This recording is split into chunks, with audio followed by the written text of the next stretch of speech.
अब हम लोग पढ़ेंगे मूल्यांकन प्रणाली, इवैल्यूएशन सिस्टम। यानी कि जब आप पढ़ाई कर रहे हैं तो मूल्यांकन जरूरी है, एग्जाम जरूरी है। हम नेट जेआरएफ की तैयारी कर रहे हैं, पढ़ाई हमने बहुत अच्छी कर ली, हमने कहा सारा सिलेबस कंप्लीट हो गया, लेकिन इसका ठप्पा कौन लगाएगा कि आपका सिलेबस कंप्लीट कर लिया और आपने अच्छे से समझ लिया। तो उसके लिए आपको एनटीए के थ्रू फॉर्म भर के एग्जाम देना पड़ता है। फिर जब आप उसमें पास हो जाते हैं तो आपके ऊपर एक तरह से प्रमाण पत्र, आपका प्रमाणीकरण आपका हो गया, इवेल्यूशन आपका हो गया कि हाँ आप जेआरएफ आप निकाल चुके, तो आपका लेवल इतना है, आपने नेट निकाला है तो आपका लेवल इतना है। तो ये इवेल्यूशन सिस्टम के अंतर्गत आता है। अब इवेल्यूशन सिस्टम में अगर उसको थोड़ा सा फॉर्मल तरीके में समझे तो शिक्षण को बेहतर बनाने के लिए मूल्यांकन प्रणाली का विकास किया गया है। यूं तो पहले भी क्या था, परंपरागत शिक्षा जब होती थी, गुरु शिष्य परंपरा जब हुआ करती थी, गुरुकुल में बच्चे रहते थे, मूल्यांकन उस समय भी होता था, लेकिन उस समय का मूल्यांकन सिस्टम अलग हुआ करता था। और अब जो आधुनिक शिक्षा पद्धति है अपनी, इसमें मूल्यांकन का सिस्टम अलग है। कई तरीके से यहाँ मूल्यांकन होता है। छोटे बच्चे का मूल्यांकन अलग होता है, बड़ी कक्षाओं में मूल्यांकन अलग होता है, प्रोफेशनल कोर्सेज का मूल्यांकन अलग होता है, जॉब के लिए आप जब एग्जाम देते हो आपका मूल्यांकन अलग होता है, नेट जेआरएफ के लिए आपका मूल्यांकन अलग होता है। तो मूल्यांकन कई तरीके से होता है। तो मूल्यांकन एक पूरा सिस्टम बना हुआ है, उस पूरे सिस्टम को हम मोटा मोटा देखेंगे। तो इसमें आप ऐसे कह सकते हैं कि शैक्षिक उद्देश्यों को प्राप्त करने के लिए मूल्यांकन सकारात्मक प्रक्रिया है। इससे गलतियों को सुधारकर शिक्षण को बेहतर बनाने में मदद मिलती है। अगर आपका मूल्यांकन नहीं होगा तो आपको पता नहीं चलेगा कि हमारी टीचिंग सही चल रही है या नहीं, हमें कहाँ हमारे अंदर कमी है, कहाँ हम उसको सुधारेंगे, इसका आपको कभी पता ही नहीं चल पाएगा। अब उसके बाद कोठारी आयोग ने मूल्यांकन यानी कि इवैल्यूएशन सिस्टम के बारे में उन्होंने भी कुछ जानकारी दी थी, उन्होंने अपनी रिपोर्ट में इसकी परिभाषा दी थी, उसको देखते हैं। कोठारी आयोग के मुताबिक मूल्यांकन एक निरंतर प्रक्रिया है, संपूर्ण शिक्षा प्रणाली का एकीकृत भाग और शैक्षिक उद्देश्यों से पूरी तरह संबंधित है। ये इवैल्यूएशन सिस्टम यह विद्यार्थियों की अध्ययन आदतों और शिक्षक की निर्देशन विधि पर अत्यधिक प्रभाव डालता है और इस प्रकार न केवल शैक्षिक उपलब्धियों अपितु इनके सुधार में भी सहायता करता है। इसी में एडम्स नाम के मनोचिकित्सक हुए, मनोवैज्ञानिक हुए, उनके मुताबिक किसी प्रक्रिया या वस्तु के महत्व का निर्धारण ही मूल्यांकन करना है। यानी कोई प्रक्रिया है या कोई वस्तु है, उसका जो इम्पोर्टेंस है उसका जब आप निर्धारण करते हैं तो वही मूल्यांकन है। अगर आज हम कहें कि रजनीश जी बहुत अच्छे स्टूडेंट निकले इस उम्र में भी, तो हम उनका एक मूल्यांकन कर रहे हैं कि उन्होंने 60 ईयर्स के होने वाले हैं और इसके बावजूद नौकरी करते हुए भी उन्होंने पढ़ाई पर इतना कंसंट्रेशन बनाया कि उनका नेट क्लियर हो गया। तो एक तरह से हमने उनका मूल्यांकन किया। वही चीज यहाँ कह रहे हैं। अब मूल्यांकन प्रणाली के तत्व क्या है, एलिमेंट ऑफ इवैल्यूएशन सिस्टम। तो इनके तत्वों में कहा गया उच्च स्तर के समर्थन के साथ मूल्यांकन, यानी कि शिक्षक का मूल्यांकन पेशेवर शिक्षण मानकों के आधार पर होता है या होना चाहिए। जैसे कि आप टीचर हैं, आप ऑलरेडी एक टीचर हैं, जितने लोग यहाँ जुड़े हुए हैं, लेकिन इनमें एक चीज है कि अब टीचर हैं मान लिया जाए, लेकिन आपका फिर भी एक मूल्यांकन होगा, इवैल्यूएशन होगा। कैसे होगा, तो आपको नेट जेआरएफ का एग्जाम क्लियर करना होगा। कोई स्कूल में पढ़ाने के लिए जा रहे हैं, वो टीचर है, कहते हैं मैं टीचर हूँ मुझे बड़ा ज्ञान है, लेकिन इवैल्यूएशन उनका कैसे होगा। तो इसके लिए बीएड का एग्जाम उनको लिया जाता है। बीएड के एग्जाम के बावजूद स्कूल में जब वो जाते हैं इंटरव्यू के लिए, तो इंटरव्यू के द्वारा उनका इवैल्यूएशन किया जाता है। तो शिक्षक का इवैल्यूएशन कैसे होगा, पेशेवर जो एक मानक दिया हुआ है, स्टैंडर्ड दिया हुआ है, उसके हिसाब से।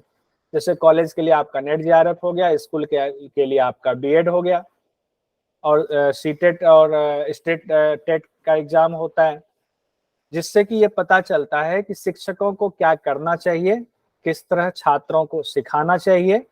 साथ ही शिक्षकों को खुद भी अपने प्रदर्शन को बेहतर बनाने के लिए लगातार कोशिश करनी पड़ती है। और ये सब कैसे आता है, कोई शिक्षक कैसे चाहेगा कि मेरा प्रदर्शन लगातार बेहतर हो। उसके लिए वो जब उस प्रोसेस से गुजरता है तब उसको पता चलता है कि नहीं, यहाँ पर हमारी कमी हो सकती है और हमें अपने अंदर ऐसे सुधार करना है। तो पहले मूल्यांकन होगा, तो उस मूल्यांकन पद्धति में वो ढल जाएंगे, तब अपने आप का भी वो मूल्यांकन कर पाएंगे। विभिन्न स्रोतों के साक्ष्य को शामिल करना इसके एलिमेंट्स में है कि दरअसल क्या होता है, अगर साल में एक बार एग्जाम होता है, सालाना एग्जाम हुआ, अब सालाना एग्जाम में हमें मार्क्स जितना आया, उस मार्क्स के आधार पर कोई टीचर मेरे व्यक्तित्व का या मेरे ज्ञान का पूरा पता नहीं लगा सकता है।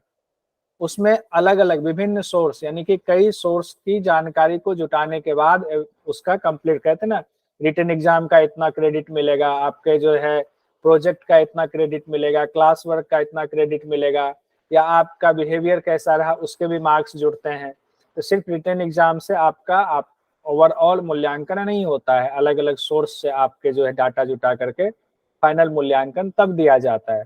जैसे योग में बहुत अच्छा, आपने कॉलेज में गए, बहुत अच्छा आप आसन कर ले रहे हैं, आप मयूरासन कर ले रहे हैं, जितने टफ आसन है सारे आसन कर ले रहे हैं, लेकिन जब आप रिटन एग्जाम देते, रिटन एग्जाम में बहुत अच्छा नहीं लिखते हैं। इसका एक उदाहरण मैं हूँ। मैं जब लाल बहादुर शास्त्री संस्कृत विद्यापीठ में गया, मेरे आसन बहुत अच्छे नहीं लगते थे, क्योंकि मैं उस समय नया नया सीखने गया था, थोड़ा बहुत उससे पहले 6 महीने का बस किया हुआ था।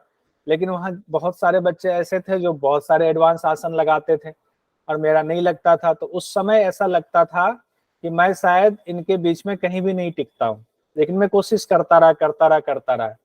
फाइनली जब रिटन का एग्जाम हुआ और फाइनली रिजल्ट आया, तो मैं वहाँ टॉप किया पीजी डिप्लोमा में, मैं टॉपर था। तो ओवरऑल क्या था कि मेरा सब क्षेत्र में थोड़ा अच्छा था, यानी कि ओवरऑल अगर उसमें अलग अलग सोर्स को मिला करके उन्होंने रिजल्ट निकाला तो मैं टॉप हो गया। लेकिन अगर सिर्फ योग के आसनों के हिसाब से वो रिजल्ट निकालते तो मैं टॉपर नहीं हो पाता। लेकिन लिखने में मेरा बहुत अच्छा था, मेरा सटकर्म बहुत अच्छा था, तो सारी चीजों को मिला करके इंटरव्यू बहुत अच्छा हुआ। तो एक तरह से उसी का ये उदाहरण है कि विभिन्न स्रोतों के साक्ष्य को शामिल करके आपका मूल्यांकन किया जाता है। उसके बाद है जानकारी का उपयोग करना। शिक्षक को जब छात्र के बारे में निगेटिव या पॉजिटिव जो भी जानकारी मिलती है, उस जानकारी का उपयोग करना चाहिए उसके डेवलपमेंट में, उसके विकास में, ना कि उसका दुरुपयोग करना चाहिए। अब जैसे जानकारी मिला, मुझे किसी बच्चे की कोई कमजोरी पता चली है कि कोई बच्चा गलत काम कर रहा है या पढ़ाई नहीं करता, ज्यादा देर तक सोता रहता है, या उनके मुंह से कभी कोई अपशब्द निकल जाता है। अब हमें उस कमजोरी को पकड़ करके उस बच्चे को जलील नहीं करना चाहिए, बल्कि उस बच्चे को समझाना चाहिए कि तुम्हारे लिए गलत है। तो हमारा जो मूल्यांकन होगा, उस मूल्यांकन का तात्पर्य उसे जलील करना नहीं होगा, वो मूल्यांकन का तात्पर्य है उसके अंदर सुधार लाना। तो मूल्यांकन का तरीका भी ऐसा होना चाहिए कि बच्चा अपने आप को ये ना मान ले मैं तो निगेटिव अप्रोच वाला ही बच्चा हूँ। उसे ध्यान दिलाना चाहिए कि तुम्हारे अंदर जो निगेटिविटी है उसको पॉजिटिविटी में कन्वर्ट करना है। मूल्यांकन इस तरह से होना चाहिए। अब है मूल्यांकन प्रणाली में विश्वास पैदा करना। तो अगर आपका एग्जाम होता है और किसी बच्चा को 50 मार्क्स मिले, किसी को 60 मिल गए, तो अब दोनों एक दूसरे पर शक की दृष्टि से कि नहीं उसको 60 कैसे मिल गए, हो सकता है वो टीचर का ज्यादा खास हो इसलिए उसको 60 मिल गया। तो इसके लिए प्रणाली ऐसी होनी चाहिए जिस पर कि हम निष्पक्ष तरीके से पूरा विश्वास कर ले। जैसे नेट जेआरएफ का एग्जाम होता है, ये एग्जाम बिल्कुल निष्पक्ष तरीके से होता है। आप एग्जाम देकर आते हो, कुछ समय बाद पहले आपको आंसर की आउट किया जाता है, फिर आप अपना आंसर की देख सकते हो कि हमने ये लिखा हुआ इतना हमारा सही है, नहीं यहाँ पर आप उसमें कर सकते हो नहीं ये हमारा सही था लेकिन हमारा आंसर आपने गलत कर दिया है। आप उसको चैलेंज करते हो, चैलेंज करने के बाद अगर आप सही हो तो आपको वो मार्क्स मिल जाता है। तो ये एक तरह से मूल्यांकन प्रणाली में इससे विश्वास पैदा होता है कि नहीं ये पूरी तरह निष्पक्ष है, आपके सामने आपकी कॉपी रख दी जाती है एक तरीके से। तो इसी को कहते हैं मूल्यांकन प्रणाली में विश्वास पैदा करना। ये भी एलिमेंट है एक इवैल्यूएशन सिस्टम का। शिक्षण प्रणाली को समय के अनुकूल नवाचार को समायोजित करना चाहिए। नवाचार एक नया शब्द आ गया है। अब जो शिक्षण हमारा टीचिंग जो हमारा सिस्टम है उसमें समय समय पर बदलाव होना ही चाहिए। जैसे कि अगर हमने पढ़ा पॉलिटिकल साइंस में, 1 साल पहले की किताब छपी हुई ही थी कि सपोज कीजिए आज कांग्रेस की सरकार है। अब 1 साल बाद उसी किताब को लेकर के हम पढ़ रहे हैं, उस समय तक गवर्नमेंट चेंज हो गई, बीजेपी की सरकार आ गई। तो क्या हुआ, समय के हिसाब से उसमें ऐसा नहीं बुक में जो लिखा वही पढ़ेंगे, हम उससे आगे बढ़ेंगे। यहाँ तक इनकी सरकार थी, अब इस वक्त कांग्रेस की ना होकर के बीजेपी की सरकार है। तो हमने क्या किया, समय के हिसाब से एक परिवर्तन लाया। एक पॉलिटिकल साइंस की बात बता रहा हूँ, ऐसे और भी सब्जेक्ट में हो सकता है कि जहाँ जो रिसर्च हो रहे हैं, जो अपडेट आ रही चीजें, उसको उस शिक्षण प्रणाली में अपडेट करना चाहिए। नवाचार का मतलब है कि अलग अलग तरीके को अपना करके मूल्यांकन को और बेहतर बनाना, तो उसको समायोजित करना, तब मूल्यांकन बहुत बेहतर बन पाता है। अब मूल्यांकन प्रणाली के, ये हमारे सिलेबस में सब पढ़ना है, इसीलिए इसको हमने सिलेबस के मुताबिक ही रखा हुआ है। मूल्यांकन प्रणाली के प्रकार, टाइप्स ऑफ इवैल्यूएशन सिस्टम हम देख रहे हैं कि कितने टाइप्स के जो है इवैल्यूएशन हमारा है। कहा गया मनोवैज्ञानिकों ने मूल्यांकन प्रणाली यानी कि इवैल्यूएशन सिस्टम को 4 भागों में बांटा है। कौन से 4 भागों में बांटा है? एक है निर्माणात्मक या रचनात्मक मूल्यांकन, इसको कहते हैं फॉर्मेटिव इवैल्यूएशन। तो पहला हो गया आपका फॉर्मेटिव इवैल्यूएशन। दूसरा है आपका योगात्मक या संकल्पनात्मक, या उसको कहते हैं अंतिम मूल्यांकन, समेटिव इवैल्यूएशन। तीसरा है हमारा निदानात्मक मूल्यांकन, डायग्नोस्टिक इवैल्यूएशन। चौथा है हमारा स्थानक मूल्यांकन यानी कि प्लेसमेंट इवैल्यूएशन। तो 4 है, इसको ध्यान रखेंगे। निर्माणात्मक यानी कि फॉर्मेटिव इवैल्यूएशन, योगात्मक समेटिव इवैल्यूएशन, निदानात्मक डायग्नोस्टिक इवैल्यूएशन, और स्थानक या स्थानन मूल्यांकन प्लेसमेंट इवैल्यूएशन। अब इसको दो दो लाइन में हम लोग देख लेते हैं कि पहला जो हमारा है फॉर्मेटिव इवैल्यूएशन मूल्यांकन, वो क्या है। कहते हैं छात्रों के विकास का लगातार फीडबैक, प्रतिपुष्टि इसको कहा जाता है, हिंदी में आ जाएगा। प्रतिपुष्टि का मतलब है फीडबैक। तो छात्रों के विकास के लिए लगातार जो फीडबैक का सिस्टम बनाया गया है, तो वो क्या होता है, निर्माणात्मक मूल्यांकन का उसमें उपयोग किया जाता है। फीडबैक वाला सिस्टम जो हुआ, जैसे कि शिक्षण के दौरान यह जांचते हैं कि छात्रों ने कितना सीखा। सपोज करें अभी मैं क्लास रोक करके ये पूछूं कि बताइए 4 प्रकार कौन कौन से हैं इसमें इवैल्यूएशन सिस्टम के, तो आपसे जब हम पूछ लें तो उसी समय हम आपको एक तरह से जज भी करने की कोशिश कर रहे हैं। तो ये आप फीडबैक देंगे कि आपने नहीं सीखा, नहीं ठीक है, आप इसको ध्यान से देख लें। तो ये फीडबैक हुआ। यह मूल्यांकन चैप्टर के बीच बीच में किया जाता है, यानी कि अगर हम अभी टीचिंग एप्टीट्यूड पढ़ रहे हैं, अब हम इससे पहले वाला कोई चीज पूछ दें, तो उस चैप्टर के दौरान हम जो बीच बीच में रुक करके आपसे सवाल पूछ लेते हैं, तो एक तरह से आपका फीडबैक मिल रहा है। इसे आंतरिक मूल्यांकन भी कहते हैं। इससे छात्र को तुरंत फीडबैक मिल जाता है, हम जो चीज याद कर रहे हैं वो सही दिशा में कर रहे हैं या नहीं। फिर उसके हिसाब से वो अपनी पढ़ाई में थोड़ा चेंज करते हैं, बदलाव लाते हैं। दूसरा है हमारा समेटिव इवैल्यूएशन, योगात्मक या संकल्पनात्मक या अंतिम मूल्यांकन भी इसको कहते हैं। यह मूल्यांकन क्या होता है, सत्र की समाप्ति के बाद होता है कि एक सत्र, एक यूनिट हमने पढ़ लिया, उसके बाद जो है हमारा टेस्ट हुआ, हमारा इवैल्यूएशन हुआ, तब जो हमें पता चला कि हाँ हमने जो रिपोर्ट जमा की उस रिपोर्ट के हिसाब से हमारा जो इवैल्यूएशन हुआ, तो वो समेटिव इवैल्यूएशन हो जाए। मतलब कि सबको सम करने के बाद, यानी कि एक हमारा यूनिट खत्म होगा, उस यूनिट का जो है सम अप हम कर रहे हैं। इस मूल्यांकन में कई चीजें हो सकती हैं। ये मौखिक रिपोर्ट भी हो सकता है कि एक साथ हम टीचिंग एप्टीट्यूड पढ़ाने के बाद एक साथ हम मौखिक ही पूछ लें, या प्रोजेक्ट वर्क आपको दे दें कि ऐसे बना करके लाना है, या हम आपसे लिखित परीक्षा ले लें, या एमसीक्यू आपसे करवा लें ओवरऑल एक टीचिंग एप्टीट्यूड का। तो इस तरह से ये जो मूल्यांकन होगा, ये कहा जाएगा आपका योगात्मक मूल्यांकन, समेटिव इवैल्यूएशन। उसके बाद तीसरा है हमारा निदानात्मक मूल्यांकन, डायग्नोस्टिक इवैल्यूएशन। जो छात्र पढ़ाई के दौरान मान लीजिए फेल हो जाते हैं या असफल रहते हैं, तो उस बीच बीच में आपके बच्चे का भी स्कूल में टेस्ट होता रहता है, 20 मार्क्स का आजकल टेस्ट होता है, 20 में कितने मार्क्स आए वो हमें पता चलता है।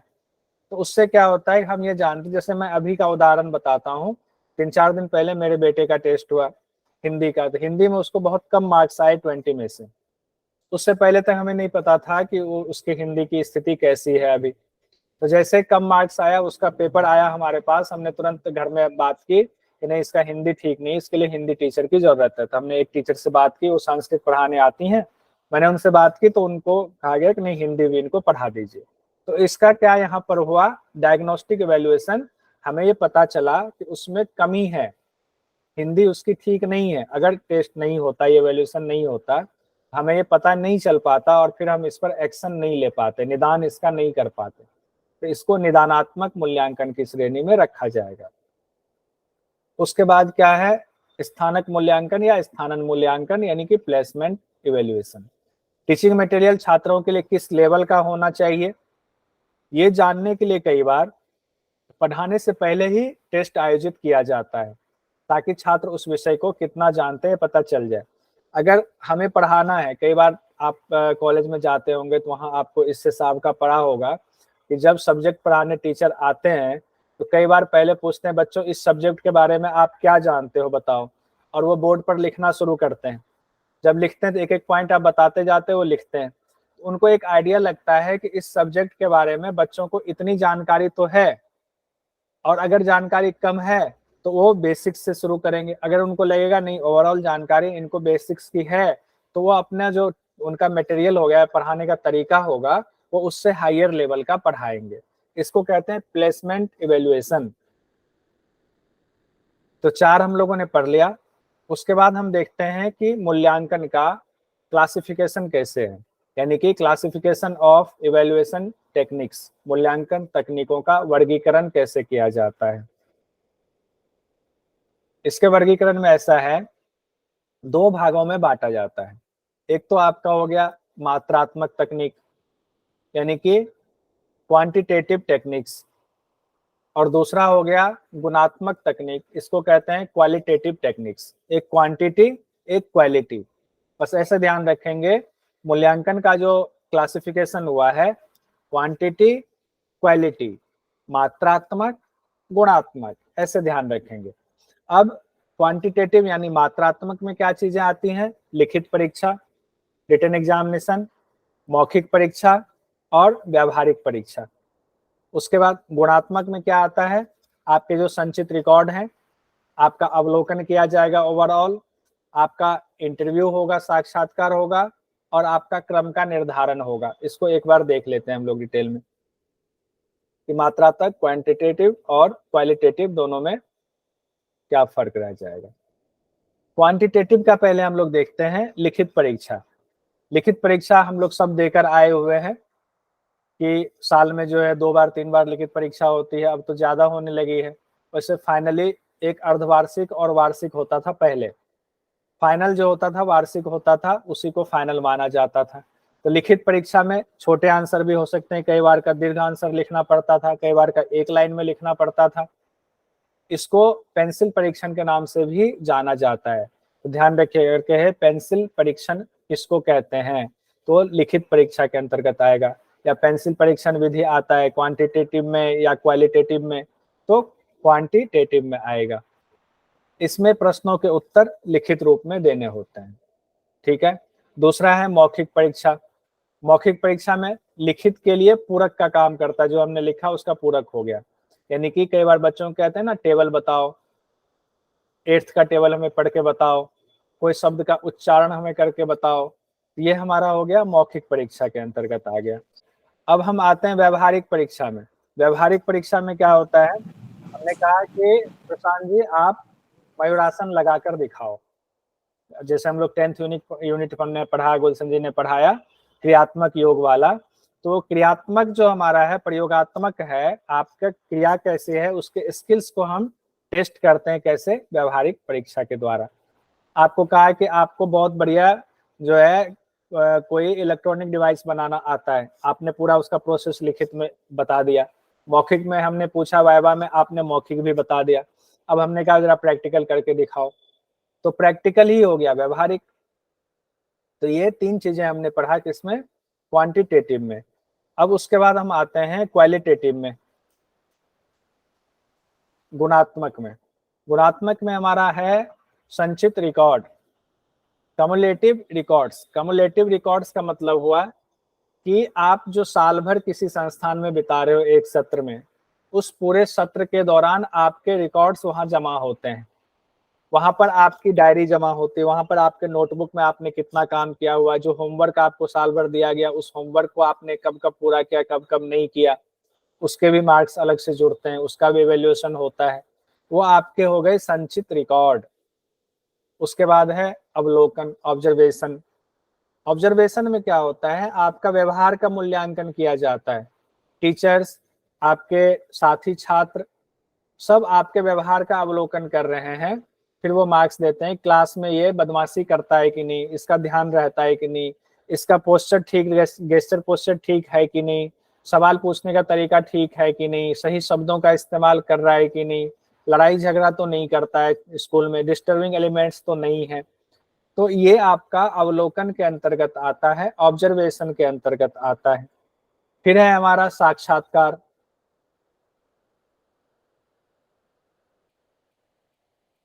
साक्षात्कार मतलब इंटरव्यू। साक्षात्कार एक ऐसी तकनीक है जिसमें प्रश्नों के माध्यम से सूचनाओं को प्राप्त किया जाता है कि हम आपसे क्वेश्चन पूछ रहे हैं। हालांकि ये मौखिक के अंतर्गत आता है, लेकिन इंटरव्यू में वाइवा और इसमें थोड़ा सा फर्क हो जाता है। इंटरव्यू में प्रॉपर 2-3 लोग हो सकता है कि आपके लिए तैयार हो, वाइवा में भी होता है, लेकिन थोड़ा सा इसमें फर्क है इंटरव्यू और वाइवा में। इंटरव्यू की जब बात आती है मूल्यांकन में, तो ये बेसिकली जॉब पर्पस के लिए आता है कि आपका हम जॉब के लिए आपको इंटरव्यू दे रहे हैं। उसके बाद है क्रम निर्धारण, रेटिंग स्केल। किसी सब्जेक्ट के बारे में निर्णय और अभिव्यक्ति की क्षमता को मापा जाता है। छात्रों को रेटिंग दी जाती है कि आप जो है उस पर जल्दी से निर्णय ले पा रहे हो या नहीं, आप उसको कैसे तुरंत अभिव्यक्त कर पा रहे हो। तो ये क्रम का निर्धारण, किसी सब्जेक्ट को आपको दे दिया गया और उस सब्जेक्ट के बारे में आपको एक बना करके कहा गया, जल्दी से इस सब्जेक्ट है आपके सामने, तुरंत दिया गया, इस पर आप अपना निर्णय लीजिए और इसके बारे में बताइए स्पॉन्टेनियसली। तो उसके बाद आपको रेटिंग दी जाती है कि आपके मानसिक क्षमता कितनी है।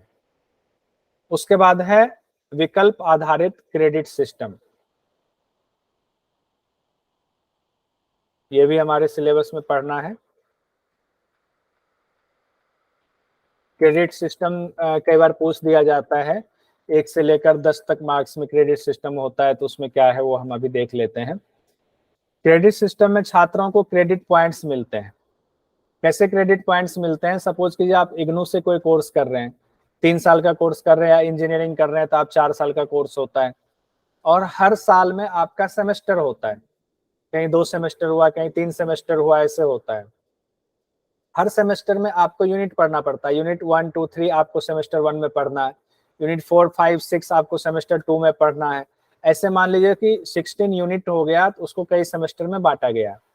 अगर एक सेमेस्टर में आपके 3 सब्जेक्ट पढ़ने, 3 यूनिट पढ़ने हैं, 1, 2, 3, तो हर यूनिट का क्रेडिट पॉइंट होगा कि सपोज कीजिए एक का 5 क्रेडिट पॉइंट है, दूसरे का भी 5, तीसरे का भी 5 है, तो सेमेस्टर 1 में आपको 15 क्रेडिट पॉइंट का आपको पेपर देना है।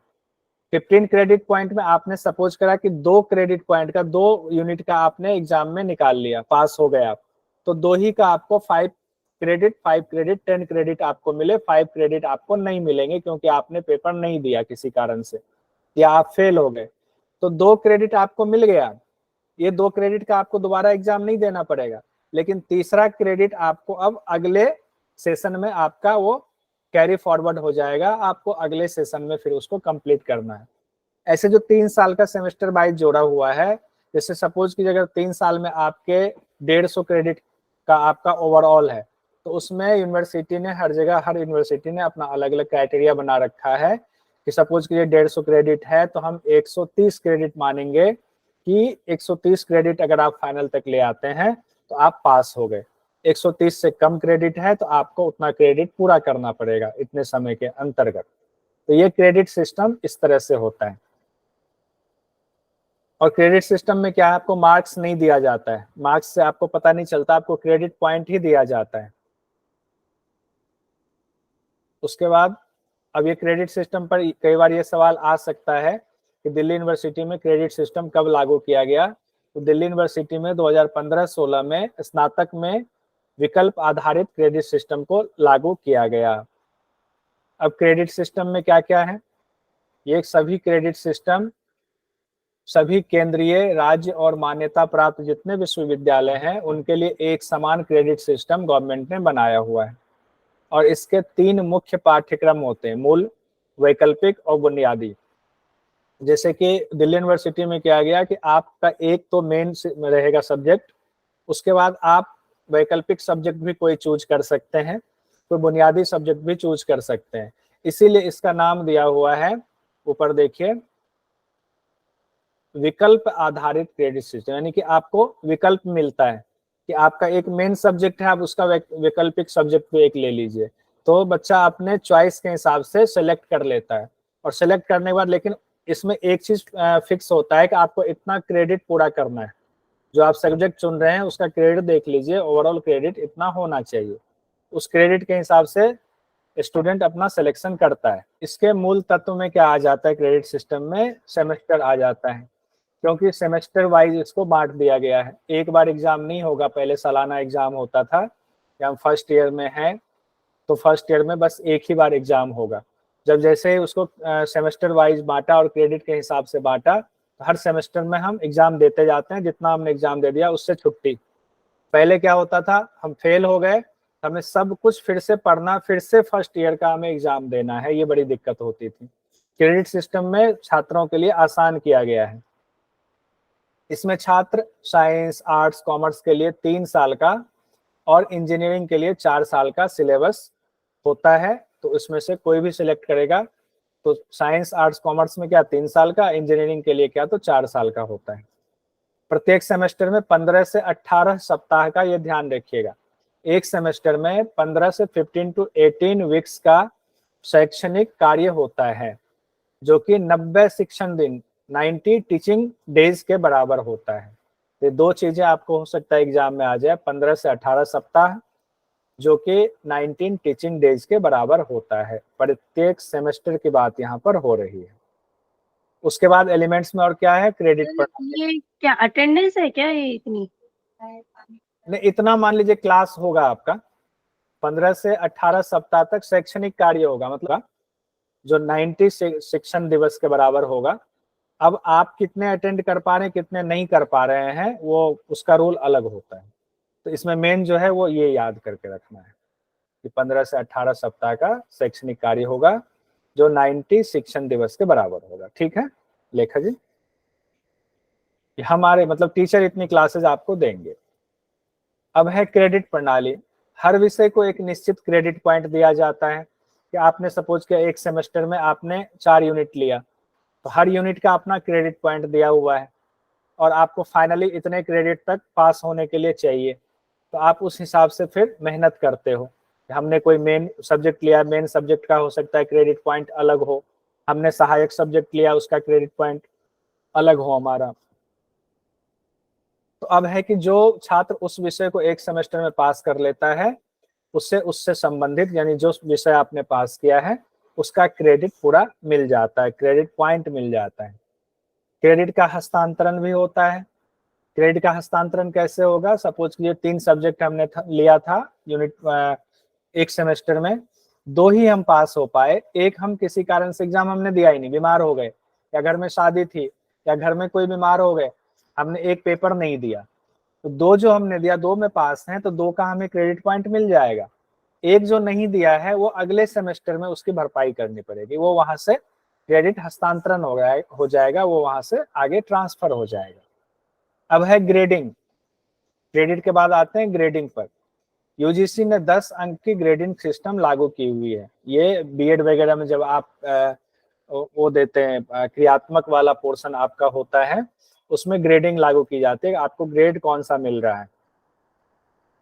इंटरव्यू या वाइवा उसको कह सकते हैं, प्रैक्टिकल कह देते हैं।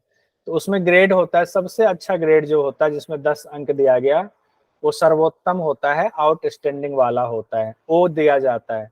पहले मुझे ये नहीं पता था, तो क्या हुआ, मेरी वाइफ ने बीएड करा था, बीएड के बाद उनका जो है वो आया, जब मार्कशीट वगैरह आया और सर्टिफिकेट आया, तो उस पर लिखा हुआ था ओ ग्रेड में। अब मैं परेशान था, ओ मतलब कहीं 0 ग्रेड तो नहीं दे दिया। फिर हमने नेट पे सर्च मारा तो ओ था कि सबसे बेटर ग्रेड ओ होता है। तो उस समय तक हमने पढ़ा नहीं था, हमें पता नहीं था, तो पता चला कि नहीं ये तो आउटस्टैंडिंग है, सर्वोत्तम ग्रेड है। उसके बाद है दूसरा ए प्लस। ए प्लस को कहा जाता है उत्कृष्ट। 9 अगर मार्क्स आपको 10 में से मिल गए तो ए प्लस में आ गया। ये ध्यान रखिएगा, जैसे एग्जाम में आ जाए 10 मार्क्स आपको मिला, ग्रेडिंग कौन सा होगा, ओ, ए प्लस, ए, तो नहीं, 10 हो गया तो हमारा आउटस्टैंडिंग हो गया, 9 हो गया तो A प्लस हो गया, 8 हो गया तो A हो गया। अब देखिए A plus A, B plus B, यहाँ तक ये चारों तो याद रहेगा, ऊपर वाला आउटस्टैंडिंग एक याद रख लीजिएगा, एक एक घटा देंगे। आउटस्टैंडिंग वाला हमारा हो गया 10 का, A प्लस है A है तो 9 और 8, B प्लस B 7 और 6, यहाँ तक तो दिक्कत नहीं होगी। उसके बाद है C P, दो और याद कर लीजिएगा, C और P। C हो गया कॉमन, मतलब औसतन आपका जो है ये हो गया 5 मार्क्स आया तो C ग्रेड आपका हो गया, औसत है आप। P है, P में आपका 4 मार्क्स आ गया, यानी कि कहते हैं ना 40% जो कहा जाता है, आप पास हो किसी तरीके से, तो वो 4 मार्क्स आ गया तो आप पास हो बस। उसके बाद दो जो है F और AB, F मतलब आप अनुत्तीर्ण हो, फेल हो, उसमें 0 मार्क्स आपको आए हैं, यानी 4 से कम में। और दूसरा है AB, अनुपस्थित हो आप, आपने एग्जाम दिया ही नहीं, एब्सेंट रहे आप, तो अनुपस्थित में आ जाएगा। ये तो आसानी से याद हो जाएगा, एक बार फिर से देख लीजिए। 40 है यानी 4 हैं तो पास हो गए, 5 हैं तो कॉमन हो गया, औसत हो गया आपका, ग्रेड C हो गया। उसके बाद 6 हो गए तो 6 से आपका शुरू होगा क्या, B, 7 में B प्लस, 8 में A, 9 में A प्लस, 10 में आउटस्टैंडिंग। तो इस तरह से हमारा ग्रेडिंग सिस्टम भी कंप्लीट हो गया। अब हम आते हैं जो हमें पढ़ना है एक और छोटा सा, कंप्यूटर आधारित जांच, कंप्यूटर बेस्ड टेस्टिंग का। कहते हैं कंप्यूटर आधारित टेस्ट जो है वो डिजिटल संसाधन की मदद से होता है, जैसे कि अभी यूजीसी में हमारा होता है, परीक्षा कौन लेता है, नेशनल टेस्टिंग एजेंसी लेता है। और हम सब लोग जानते हैं कि इसका प्रोसेस कैसे होता है, कंप्यूटर बेस्ड होता है। हमें जो है यूजर आईडी और पासवर्ड दिया जाता है, हम यूजर आईडी वहां बैठे रहते हैं, यूजर आईडी और पासवर्ड दिया गया, हम उसको डालकर रखते हैं, जैसे टाइम होता है यूजर आईडी पासवर्ड का हम इस्तेमाल करते हैं, फिर हमारे सामने क्वेश्चन खुल जाता है, हम जैसे क्वेश्चन का सारा आंसर हमने दे दिया, उसके बाद हमारे पास क्या होता है, सेव और नेक्स्ट बटन का होता है, हमने सेव कर दिया, नेक्स्ट बटन किया, उसका फिनिश हो गया। और अगर तय समय के भीतर हमने सेव और नेक्स्ट बटन नहीं किया तो ऑटोमेटिक वो सेव लेकर के वो फिनिश कर देता है। और इसका मूल्यांकन कैसे होता है, तो जब कंप्यूटर पर हम टेस्ट दे रहे हैं तो उसका मूल्यांकन भी कंप्यूटर के द्वारा ही होता है। हम लोगों का नेट एग्जाम जो होता है,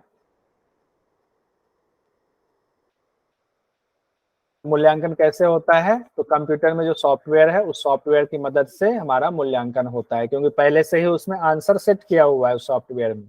हमने टेस्ट दिया, टेस्ट देते ही पता चल गया कि ये आंसर हमने ए दिया हुआ था जबकि आंसर बी होना चाहिए था, तो सॉफ्टवेयर में पहले से बी है, ए जैसे ही दिया वैसे हमारा मार्क्स कट गया, हमें दे दिया कि ये गलत आंसर आपने दिया हुआ है। और इसमें क्या होता है, जांच बहुत कम समय में पूरा हो जाता है, क्योंकि कंप्यूटर सॉफ्टवेयर की मदद से होता है। पूरा विवरण छात्रों को भी प्राप्त होता है, यूजीसी नेट हमें हमारा विवरण भेज देती है, फिर हमें आंसर की जो भेजती है वो हमारा पूरा विवरण ही होता है, हम देख सकते हैं हमने कौन सा सही करा कौन सा गलत करा है। मूल्यांकन कम समय में हो जाता है, छात्रों की संख्या का इस पर कोई असर नहीं पड़ता है कि कितने हजारों छात्र हैं कि लाख छात्र हैं, उस हिसाब से सॉफ्टवेयर को रेडी किया जाता है। छात्रों को इसकी प्रतिविधि दी जाती है, इससे क्या होता है, निष्पक्षता का भास होता है कि ये निष्पक्ष तरीके से ये इवैल्यूएशन सिस्टम चल रहा है। अब है मूल्यांकन प्रणाली में नवाचार, innovation in evaluation system. Innovation क्या होगा, इसमें कोई नई तकनीक आई है उसके द्वारा हम मूल्यांकन कर रहे हैं, मूल्यांकन को और बेटर बना रहे हैं। अब जैसे जो ऑनलाइन सिस्टम है पहले नहीं होता था, पहले जब नेट का एग्जाम होता था तो 2 सीटिंग में एग्जाम होता था, आपके सामने पूरी सीट दी जाती थी, पूरी सीट पर आपको पेंसिल दिया जाता था, पेंसिल से या पेन से आप उसको जो है गोले में भरते थे, ब्लैक करते थे। एक सेशन आपका हुआ, उसके बाद 1 घंटे का आपको ब्रेक मिलता था, आप बाहर जाते थे, नाश्ता पानी करते थे, फिर आप आते थे, फिर दूसरा पेपर आपका शुरू होता था, फिर दूसरी सीट दी जाती थी, फिर आप उसको भरते थे, उसको जमा करते थे। तो पहले ऐसे होता था। और नवाचार में क्या हुआ, अब सीधे कंप्यूटर कर दिया, कंप्यूटर के द्वारा जो है आप एग्जाम आराम से दे सकते हैं, तो यही नवाचार है। यानी कि इवैल्यूएशन पहले जैसे होता था उस इवैल्यूएशन में इवैल्यूएशन सिस्टम उसमें चेंज कर दिया, क्या किया, इनोवेशन कर दिया गया। इनोवेशन क्या हुआ, पहले जो ऑफलाइन होता था वो ऑनलाइन हो गया। ऑनलाइन होने से क्या हुआ, नवाचार से उसमें जो गलतियां होने की गुंजाइश थी वो कम हो गया। अब उसमें गलती नहीं होगी आपके इवेल्युएशन में। छात्रों का इंटरव्यू लेकर भी नवाचार में दिया जा सकता है। आईक्यू टेस्ट भी तरह तरह के होते हैं, आईक्यू टेस्ट से भी आपका इवेल्युएशन हो सकता है। अलग अलग जगहों पर अलग अलग स्टैंडर्ड के लिए, क्लास के लिए इसका इस्तेमाल किया जाता है। उससे क्या होता है, इंटरव्यू या आईक्यू टेस्ट से छात्र की छिपी हुई प्रतिभा जो है उसका इवेल्युएशन किया जाता है। इससे आत्मविश्वास बढ़ता है और शिक्षण मूल्यांकन भी सकारात्मक होता है, पॉजिटिव रहता है। ग्रुप डिस्कशन के द्वारा भी क्या आता है, ये भी नवाचार की श्रेणी में आता है। या भाषण प्रतियोगिता के द्वारा भी छात्रों का इवेल्युएशन किया जाता है। नई तकनीक, अब तो और भी नई तकनीक आ गई है पिछले कुछ सालों में, ऑडियो वीडियो के द्वारा भी इससे भी जो है आपका टेस्ट लिया जाता है। कंप्यूटर आधारित तकनीक का इस्तेमाल तो अब बहुत ज्यादा हो रहा है, प्रभावी बना रहा है इसको। तो इस तरह से हमारा ये मोटा मोटा खत्म हो गया है। एक दो क्वेश्चन हम देख लेते हैं। एनएमई आईसीटी, अब ये चीज तो समझ में आ गया कि आईसीटी की बात हो रही है। तो एनएमई आईसीटी प्रोग्राम के अंतर्गत एक पहल में मूक यानी कि मैसिव ओपन ऑनलाइन कोर्सेज में चतुर्थ चतुर्थांश निम्नांकित में से किससे संबंधित है। अब बड़ा भारी सवाल आया हुआ है, चतुर्थ चतुर्थांश क्या है, हमने पहले पढ़ा नहीं है। इंग्लिश में इसका ऐसे दिया हुआ है question, in MOOCs and initiatives under NME ICT programme the fourth quadrant is related to. अब किससे रिलेटेड होगा, ई कंटेंट से रिलेटेड है, सेल्फ असेसमेंट से है, ई ट्यूटोरियल से है, या वेब रिसोर्सेज से है। अब हमें पता ही नहीं है क्योंकि हमने पढ़ा नहीं, तो अब हम पढ़ लेते हैं। तो देखिए इसमें क्या है, पहले हम इसके डिटेल को ही देख लेते हैं, फिर क्वेश्चन पढ़ाएंगे। भी देखिए देखिए क्या है, स्वयं आपका एक ऑनलाइन कोर्सेज है। आप जो अभी कोर्स कर रहे हो ये भी मान लीजिए कि ऑनलाइन कोर्स है, कि आप एक ट्यूशन सेंटर में बैठे हो। हमने कहा इसके 4 पार्ट होंगे, 4 क्वाड्रेंट होंगे, उसको हमने नाम दिया 4 क्वाड्रेंट। ठीक है, हमने बांट दिया 4 क्वाड्रेंट में। हमने कहा 4 क्वाड्रेंट में क्या क्या होगा। पहला क्वाड्रेंट आपका होगा ई ट्यूटोरियल। ई ट्यूटोरियल में हम आपको वीडियो देंगे, वीडियो लेक्चर देंगे जो हम आपको देते हैं ग्रुप में। यहाँ तक क्लियर है। पहला क्वाड्रेंट क्या हो गया मीना जी, ई ट्यूटोरियल। ई ट्यूटोरियल यानी कि वीडियो लेक्चर। हो सकता है कि आपको एग्जाम में अगली बार वीडियो लेक्चर दे दे, ई ट्यूटोरियल ना दे करके वीडियो लेक्चर दे दे। ठीक है। दूसरा क्वाड्रेंट हमने कहा, पहले हम आपको फर्स्ट क्वाड्रेंट में वीडियो लेक्चर दे देंगे, उसको ई ट्यूटोरियल हो गया। हमने कहा दूसरा क्वाड्रेंट जो होगा गुरु परंपरा योग संस्थान का, वो होगा ई कंटेंट हम आपको देंगे। हमने अपने उसमें लिखा भी था ई कंटेंट देंगे, यानी कि जो हम पढ़ाएंगे उसका पीडीएफ आपको देंगे, वो हो गया ई कंटेंट। तो अगर आपसे पूछा जाए, हम पूछ दें गुरु परंपरा का सेकंड क्वाड्रेंट में क्या आपको दिया जाएगा, ई कंटेंट दिया जाएगा। यहाँ तक क्लियर है। ठीक है। अब हमने कहा कि तीसरा जो हमारा क्वाड्रेंट होगा वो डिस्कशन फोरम का होगा, यानी हमने आपको वीडियो दे दिया, हमने आपको ई बुक दे दिया या आपको पीडीएफ दे दिया, दोनों को आप एक को सुन लें एक को पढ़ लें, उसके बाद कोई कंफ्यूजन होती है तो आप हमसे डिस्कशन करें, तो उसको हम कहेंगे डिस्कशन फोरम। हम आपके किसी थ्रू जुड़ेंगे, हम कोई लिंक आपको देंगे, उसके थ्रू हम आपसे जुड़ेंगे, वेब रिसोर्सेज के थ्रू हम आपसे जुड़ जाएंगे, और हम कहेंगे आपके जो भी डाउट्स हैं, जो आपने डाउट्स रेज किया हुआ है उसको क्लेरिफाई कर लो। तो तीसरा क्वाड्रेंट क्या हो गया हमारा, डिस्कशन फोरम हो गया। यहाँ तक क्लियर है जी। अब फोर्थ हमने कहा कि अब देखो जी पूरा पढ़ा दिया हमने, वीडियो भी दे दिया, हमने पीडीएफ भी दे दिया, आपने जो डाउट्स थे वो भी पूछ लिया, 3 क्वाड्रेंट हो गया। चौथा क्वाड्रेंट अब आपके ऊपर आएगा। आपने कहा जी क्या, हमने कहा हम आपका एमसीक्यू टेस्ट लेंगे, या हम आपका क्विज कराएंगे, या हम आपको कोई प्रॉब्लम देंगे, उसको अब आपको बताना है, यानी हम आपका टेस्ट ले रहे हैं। उसको नाम दिया गया असेसमेंट या सेल्फ असेसमेंट। दोनों चीजें आ सकती हैं, सेल्फ असेसमेंट भी या असेसमेंट भी आ सकती है। वो हो गया 4 क्वाड्रेंट, यानी कि पूरा जो कोर्स है उसको एक तरह से 4 पार्ट में बांटा गया है। यहाँ तक क्लियर है जी। ठीक है। अब इस हिसाब से ये क्वेश्चन आपके सामने है, क्वेश्चन पढ़िए और मुझे इसका आंसर अब वो लोग दीजिए जिनको समझ में लगा था पहले कि नहीं है। अब मीना जी आप इस क्वेश्चन को पढ़िए और जवाब दीजिए, फिर लेखा जी आपकी बारी आएगी। सर चतुर्थ पूछे, फोर्थ वाला होगा ना, फिर सेल्फ असेसमेंट जो लास्ट वाला था, चौथे नंबर का आंसर। अब तो 200% कंफर्म के साथ जो है आंसर दीजिए। अब मुझसे मत पूछिए, अब मैं आपसे पूछ रहा हूँ। हाँ, सेल्फ क्या आंसर असेसमेंट दीजिए? होगा। अब जैसे मैं आपसे पूछ रहा हूँ, मैंने कहा कि ये आपके सामने क्वेश्चन है, एमसीक्यू दीजिए। ये क्या हुआ? सेल्फ असेसमेंट या असेसमेंट हुआ, यही हुआ ना। अब जो हम कर रहे हैं असेसमेंट ही तो है, हमने कहा पूछो। लेखा जी बताइए। सेल्फ असेसमेंट होगा। जी सर, सेल्फ असेसमेंट ही होएगा सर। कंफर्म ना? पक्का ना? जी सर श्योर। नहीं, जरा सा भी कंफ्यूजन है बताइए। बुंदेला जी बताइए। Second number self assistant. पक्का ना? मतलब समझ में आया या ऐसे कह रहे हो? आ गया सर, नहीं आ गया, कंफर्म आ गया, अब आ गया। क्योंकि अभी हमारे पास समय, हम पूरा समय दे करके समझ करके आगे बढ़ेंगे। हाँ नहीं सर, अब आ गया। आ गया ना? सर बहुत अच्छे से एक्सप्लेन किया है, अब नहीं आपने भूलेंगे। हाँ सेकंड टाइम में बहुत अच्छा पढ़ाया है। हाँ, सेकंड टाइम में अच्छा एक्सप्लेन हो गया, अच्छे ठीक है। से। हाँ फर्स्ट वाला काट के हटा देंगे, सेकंड वाला जो है वो वीडियो में वो वाला पोर्शन डाल देंगे, ठीक है, वो कर लेंगे। तो एक क्वेश्चन अभी हमने इसका लिया हुआ है, ऐसे और भी क्वेश्चंस आपके सामने आएंगे। जैसे कि नहीं, ये नहीं था ना, एक सेकंड। हाँ, ये वाला हो गया एक क्वेश्चन, ये 2023 में पूछा गया क्वेश्चन है। अब इसी में अच्छा एक बात और बता दीजिए, चलिए बताइए, ई कंटेंट जो है, ई कंटेंट में क्या माना जाए, कौन कौन सा चीज आएगा? ई कंटेंट ना दे करके कुछ और दे दिया, ई कंटेंट में क्या क्या आएगा बताइए। PDF, Meena? PDF, PDF, study material, e books, PDF या फिर जो बुक्स की लिंक शालिनी जी वगैरह बताइए, शालिनी जी बताइए कि ई ट्यूटोरियल में क्या आएगा? सर वीडियो लेक्चर जो हम लेते हैं, जो सामने सामने जो हो रहा है वीडियो लेक्चर, वो ई ट्यूटोरियल जो सामने सामने पढ़ा रहे हैं, या तो जो प्रोग्राम्स प्रसारित हो रहे हैं वो ई ट्यूटोरियल में आएंगे। ई ट्यूटोरियल, तो हमें ई कंटेंट और ई ट्यूटोरियल, मैं इसलिए कह रहा हूँ, मान लीजिए अगली बार क्वेश्चन में ई कंटेंट की जगह पर पीडीएफ दे दे या ई बुक दे दे, और ई ट्यूटोरियल की जगह पर वीडियो दे दे या ऑडियो लेक्चर दे दे, वो हमें ध्यान रखना पड़ेगा। उसके बाद हमारा इनका हमें सीक्वेंस याद रखना है कि ई ट्यूटोरियल है, फिर ई कंटेंट है, फिर वेब रिसोर्सेज आएगा, फिर सेल्फ असेसमेंट होगा।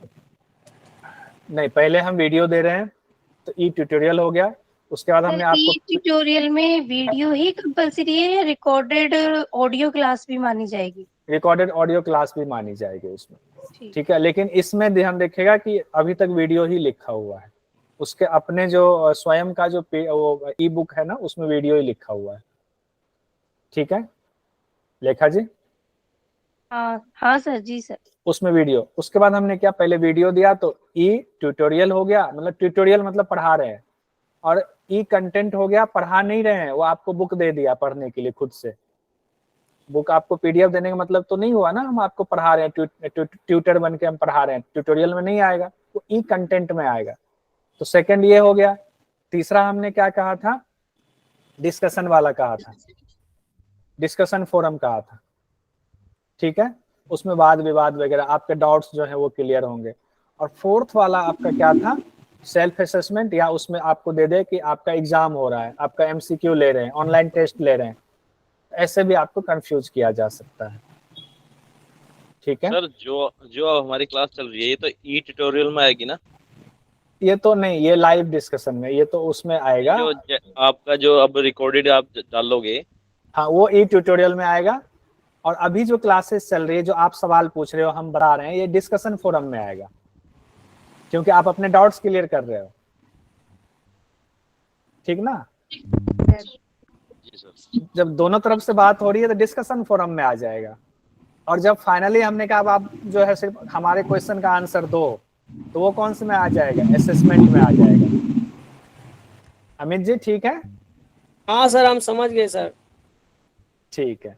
हम आपको भी अब ऐसे बहुत सारे क्वेश्चंस हैं जो हमने उसमें तो नहीं पढ़ा जब हम थियरी पढ़ रहे थे, लेकिन हमें क्वेश्चंस में वो निकालना पड़ रहा है ये सब। एक क्वेश्चन जो जून में अभी आया था वो ये आया था, देखिए एक सेकंड, इस क्वेश्चन को भी देख लेते हैं। क्वेश्चन ये आया, हिंदी इंग्लिश दोनों में लिखा हुआ है कि राष्ट्रीय कौशल अहर्ता फ्रेमवर्क NSQF अभिक्षमता आधारित फ्रेमवर्क है, यह निम्नांकित में से किससे संबंधित है? इंग्लिश में है National Skill Qualification Framework NSQF is a competency based framework related to, किससे रिलेटेड है? अब नीचे दिया हुआ ऑप्शन ए में नॉलेज, स्किल एंड एटीट्यूड, ज्ञान, कौशल और अभिवृत्ति, अंडरस्टैंडिंग, एप्लीकेशन एंड एनालिसिस, समझ, अनुप्रयोग और विश्लेषण, नॉलेज, स्किल एंड एप्टीट्यूड, ज्ञान, कौशल और अभिरुचि, अंडरस्टैंड, एनालिसिस एंड सिंथेसिस, समझ, विश्लेषण और संश्लेषण। ठीक है, अब जब तक हम NSQF को पहले नहीं पढ़ा हुआ है तो हम इसको नहीं समझ सकते हैं, ये ध्यान रखिएगा। अब हम पहले देख लेते हैं NSQF क्या है। तो हम NSQF जब हम देखेंगे तो हमें पता चलेगा। NSQF क्या है कि भारत सरकार ने 2013 में ये नेशनल स्किल क्वालिफिकेशन फ्रेमवर्क इसकी शुरुआत की, NSQF की शुरुआत की, इसको कहा गया राष्ट्रीय कौशल अहर्ता फ्रेमवर्क। अहर्ता क्या होता है? अहर्ता मतलब क्वालिफिकेशन यानी कि योग्यता। तो बहुत टफ शब्द का इस्तेमाल किया गया अहर्ता, इसलिए हमने ब्रैकेट में योग्यता लिख दिया हुआ। ये ministry of skill development and entrepreneurship के अंतर्गत ये शुरू किया गया, ये उस मिनिस्ट्री से जुड़ा हुआ है। अब क्या होता है इसमें, नेशनल स्किल क्वालिफिकेशन फ्रेमवर्क में 10 लेवल होता है, यानी कि 10 ग्रेड होता है। आप लेवल 1 पे हो या लेवल 2 पे, लेवल 3 पे, आप जब उसमें एडमिशन लेते हैं तो वहां पर जनरली क्या होता है, जब हम किसी कोर्स में एडमिशन लेते हैं, जैसे सपोज कीजिए कि आप किसी कोर्स में गए एडमिशन लेने के लिए, आप जब उसमें पढ़ाई करेंगे तो जितना पढ़ेंगे उसके हिसाब से आपका टेस्ट होगा कि आपने 6 महीने में इतना पढ़ा एक सेमेस्टर में, अब इसका टेस्ट दीजिए, उसका मूल्यांकन हुआ, आपको मार्क्स मिलेगा। लेकिन यहाँ पर NSQF ने बिल्कुल डिफरेंट कर दिया गया। क्या डिफरेंट किया? सपोज कीजिए कि मैं हूँ, मेरी फैमिली 3 पुश्तों से कंस्ट्रक्शन वर्क से जुड़ी हुई है, सपोज कीजिए, तो मैं 3 पुश्तों से जो कंस्ट्रक्शन वर्क से जुड़ी हुई है, तो हमारे ब्लड में कंस्ट्रक्शन के बारे में जानकारी है। और अगर हम आज लेखा जी को कह दें, जो कि कंस्ट्रक्शन से सपोज कीजिए नहीं जुड़ी हुई हैं, तो लेखा जी को कंस्ट्रक्शन के बारे में जितनी जानकारी होंगी उससे ज्यादा जानकारी मेरे पास होंगी, हमने जबकि कंस्ट्रक्शन की कोई पढ़ाई नहीं की है तो भी। तो हमारे पास वो ज्ञान पहले से है, वो स्किल हमारे अंदर पहले से है, और हमारे अंदर एप्टीट्यूड वो हम डेवलप कर ले रहे हैं, हमारी रुचि भी उसमें है। तो अब क्या होगा, इन्होंने जो ये प्लेटफॉर्म दिया, इस प्लेटफॉर्म में दिया हुआ है कोई, चाहे हमने कोई कोर्स नहीं किया हुआ कंस्ट्रक्शन से रिलेटेड, लेकिन हमने कंस्ट्रक्शन से एक रिलेटेड कोर्स को यहाँ सेलेक्ट किया इस वेबसाइट पर जाकर के, और हमने ये कहा कि हमारी फैमिली 4 पुश्तों से इसमें जुड़ी हुई है कंस्ट्रक्शन वर्क से। तो वो कहेंगे अच्छा आपने कोई कोर्स नहीं किया है, कोई बात नहीं, आपका हम एक टेस्ट लेते हैं, देखते हैं कि आप कंस्ट्रक्शन के बारे में कितना जानते हो। उन्होंने हमारा एक टेस्ट लिया, टेस्ट में हमने दिया और उसको पता चला अरे इसने तो कोई कोर्स नहीं किया, फिर भी इसको इतनी जानकारी है। उस जानकारी के हिसाब से, नॉलेज के हिसाब से, फिर पहले तो नॉलेज चेक किया, फिर उन्होंने हमारा स्किल चेक किया कि नॉलेज जो है इसको इसके व्यवहारिक तौर पर कितना जानता है, तो स्किल चेक हो गया, उसमें हमारी रुचि कितनी है, एप्टीट्यूड क्या है वो भी चेक कर लिया। चेक करने के बाद वो हमें ग्रेड दे देता है कि आप लेवल 1 के ग्रेड पर हो, अभी आप लेवल 2 के ग्रेड पर हो, और एक सर्टिफिकेट हमें दिया जाएगा। तो हमने भले ही कोर्स नहीं किया हुआ है, उसके बावजूद हमें वो मिलेगा, कंस्ट्रक्शन से रिलेटेड हमें NSQF का ये सर्टिफिकेट है। अगर हम कंस्ट्रक्शन से रिलेटेड कोई कंपनी है वहां नौकरी करना चाहते हैं तो वहां हम दिखाएंगे, देखिए भारत सरकार की तरफ से हमें ये सर्टिफिकेट मिला हुआ है, हमारा लेवल इतना है, कंस्ट्रक्शन में हमारा ज्ञान इतना है, ये भारत सरकार ने चेक करके दिया है, आप इससे रिलेटेड जगह पे हमें नौकरी दे सकते हैं। अगर उनके पास जगह होगी तो नौकरी देंगे। अगर मान लीजिए उन्होंने 2 ग्रेड दिया और हम चाहते हैं कि हमें 10 ग्रेड मिल जाए, तो वो 10 ग्रेड पाने के लिए उन्होंने क्वालिफिकेशन फिक्स किया हुआ कि आपको ये कंस्ट्रक्शन की ये जानकारी होनी चाहिए, हमें उसके बारे में और पढ़ना और स्किल को बढ़ाना पड़ेगा, बढ़ाएंगे फिर हम उनके पास जाएंगे, हमने अपना स्किल बढ़ाया है, हमारा टेस्ट ले लीजिए, चेक करके फिर वो सर्टिफिकेट हो सकता है अपग्रेड कर दे, फिर हमारा ग्रेड बढ़ा दे। इसमें क्या हुआ, हमने कोई कोर्स नहीं करा। और ये तो मैंने एक कंस्ट्रक्शन का बताया, ऐसे बहुत सारे कोर्सेज इसमें हैं उससे रिलेटेड चीजें। तो मोटा मोटा NSQF ये है। अब NSQF में आपके क्वेश्चंस को देख लीजिए। अब मोटा मोटा हम आ गए, अब क्वेश्चन पर आते हैं। नेशनल स्किल क्वालिफिकेशन फ्रेमवर्क यानी कि राष्ट्रीय कौशल अर्हता फ्रेमवर्क अभिक्षमता आधारित फ्रेमवर्क है। यह निम्नांकित में से किससे संबंधित है? Knowledge, skill, attitude, understand, application, analysis, knowledge, skill और एप्टीट्यूड। अंडरस्टैंड, 3 एनालिसिस, नंबर वाला। 3 ए, नॉलेज, स्किल एंड एप्टीट्यूड। ज्ञान, कौशल और अभिव्यक्ति। अभी तो इंग्लिश में भी हाँ थर्ड आंसर हो गया। यानी कि आपके पास उससे संबंधित ज्ञान होना चाहिए, भले आपने उसकी पढ़ाई ना की हो। ज्ञान के साथ साथ उस ज्ञान को उतारने की आपकी क्षमता, स्किल होनी चाहिए और आपका एप्टीट्यूड होना चाहिए। तब जो है आपको NSQF से ग्रेड मिल जाएगा, आपको कहीं नौकरी मिल जाएगी। एक तरह से ये हुआ कि आप जो है ना अनस्किल्ड वर्कर हो, अभी आप 10+2 कर लिया है, सिंपल ग्रेजुएशन किया है और आप कहीं नौकरी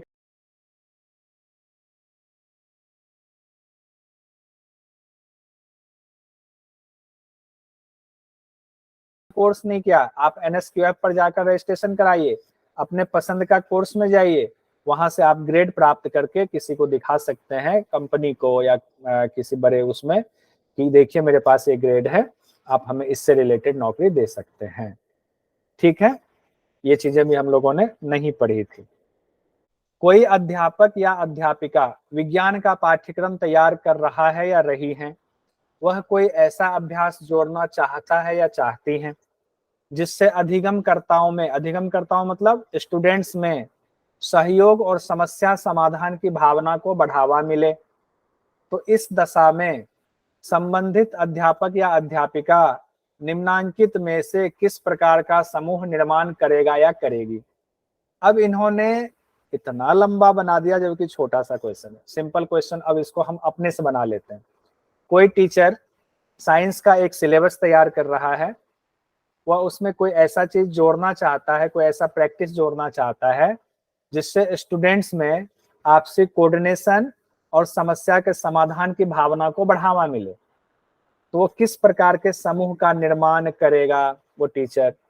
अब ये बताइए, ये किन के लिए किया जा रहा है? पहले स्टूडेंट्स के लिए किया जा रहा है। स्टूडेंट के लिए। तो स्वतंत्र विद्यार्थी समानुदेशन नहीं करेगा। स्वतंत्र विद्यार्थी कौन हुआ? जो स्कूल कॉलेज से रिलेटेड नहीं है। अरे जब विज्ञान का पाठ्यक्रम कर रहे हैं तो स्कूल कॉलेज का होगा ना, तो पहला तो ऑप्शन कट गया। दूसरा, अध्यापक केंद्रित समूह तो होगा ही नहीं, कर रहे हैं स्टूडेंट के लिए तो टीचर के लिए तो होगा ही नहीं। तीसरा है विद्यार्थी केंद्रित समूह। जी यही होगा। तो एक बार यही तीसरा होगा तक रुक गए, एक बार चौथा भी देख लेते हैं, सामाजिक समूह। अरे सामाजिक समूह के लिए तो कर ही नहीं रहा है, तो किसके लिए कर रहा है? विद्यार्थी केंद्रित समूह के लिए कर रहा है, स्टूडेंट सेंट्रिक ग्रुप के लिए कर रहा है, सेंटर्ड ग्रुप के लिए।